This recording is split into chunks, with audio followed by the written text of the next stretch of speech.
Thank you, Mr. Chairman. Secretary Mayorkas, let me start with you. You're familiar with the chant, "From the river to the sea, Palestine will be free." You familiar with that? I am. Do you know what it means? I do. Can you explain it to us? Senator, that is a chant that speaks of Palestinian desire for its homeland and a very expansive definition of its homeland at the expense of the independence of Israel. Well, indeed. I mean, it calls for the elimination of Israel, does it not? It does.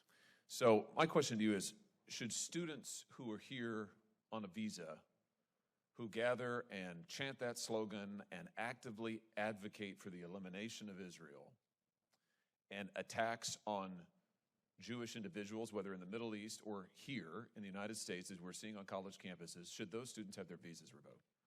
Senator, I believe you are referencing a provision in the Immigration and Nationality Act about which you have written to me, and I am very familiar with your assertion that that statutory provision requires the revocation of their visa. But should they have their visas revoked? I'm asking you.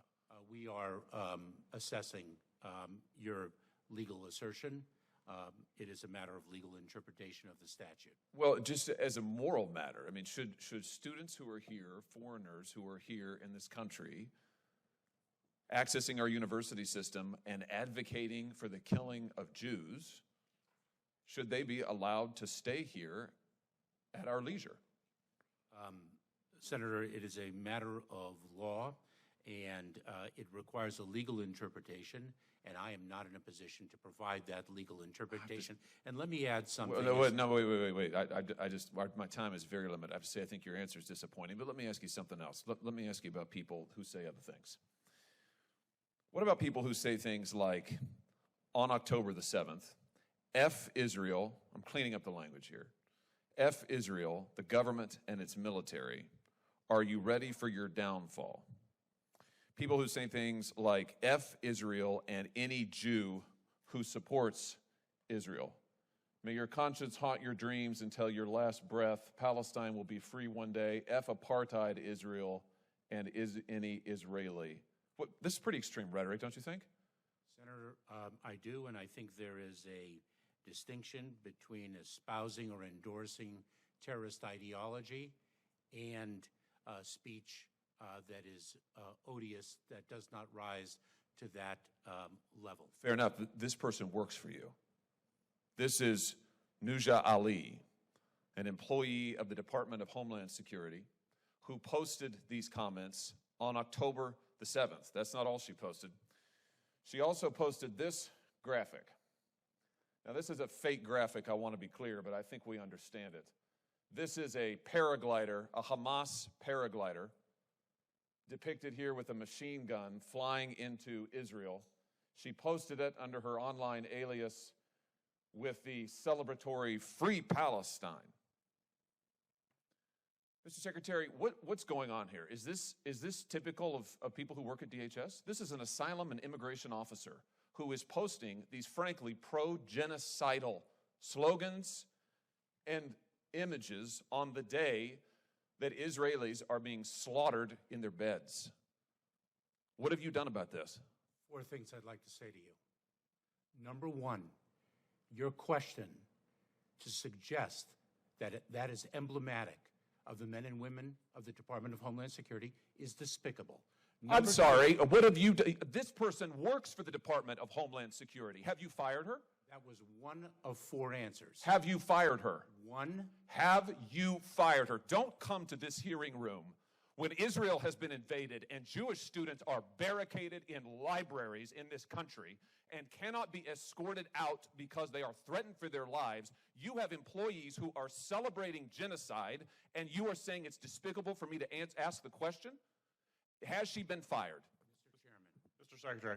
After the consumption of Senator Hawley's time, I'd like to speak. Has she been fired? Because I will We not would like an answer. Would you? Because I will not be given the opportunity. Has she been fired? So that individual has been placed on administrative leave. So she's not been fired. Number two. Why has she not been fired? Number two, The individual was hired in 2019. Why has she not been Number fired? 3, I cannot speak to an ongoing personnel matter. Why has this person not been fired? Your answer is you can't speak to it? This isn't sufficient to fire her? I am not in a position to speak to an ongoing personnel matter. This That- isn't sufficient to fire her? That's what you're telling me? That is not what I'm saying. But she's still on your payroll as we sit here today. That is not what I'm saying. She's still on your payroll as we sit here today. Senator, How many cases? She was an asylum and immigration officer. How many cases did she adjudicate? Senator, I'm not in a position to speak about an ongoing personnel. I'm not asking about that. I'm asking you how many cases she adjudicated. My answer remains. Did she adjudicate any cases involving Israelis seeking asylum in this country? Same answer. Well, let me just point you to what else she posted on social media, where she drew attention to the fact that she is an immigration and asylum officer. Hashtag immigrants, hashtag asylum seekers, hashtag Palestine, hashtag refugees welcome. This is on her LinkedIn post where she has her professional affiliation posted. So I think the American people deserve to know, has she admitted, contrary to law, individuals who should not be in this country or denied Jewish refugees whose genocide she's advocating asylum that they deserve? Same answer. You're not going to tell us what this person's done? Are you conducting a review of her cases at least? Senator, as I have said over and over again, I cannot speak to an ongoing You said that you will personnel not. I matter. can't believe that you would come to this committee knowing this. You know about this. I've written to you about it. You know all about it. And you come here unwilling to answer and suggest that it is wrong of me to ask you the question. Quite frankly, Mr. Secretary, I think that your performance is despicable. And I think the fact that you are not willing to provide answers to this committee is absolutely atrocious.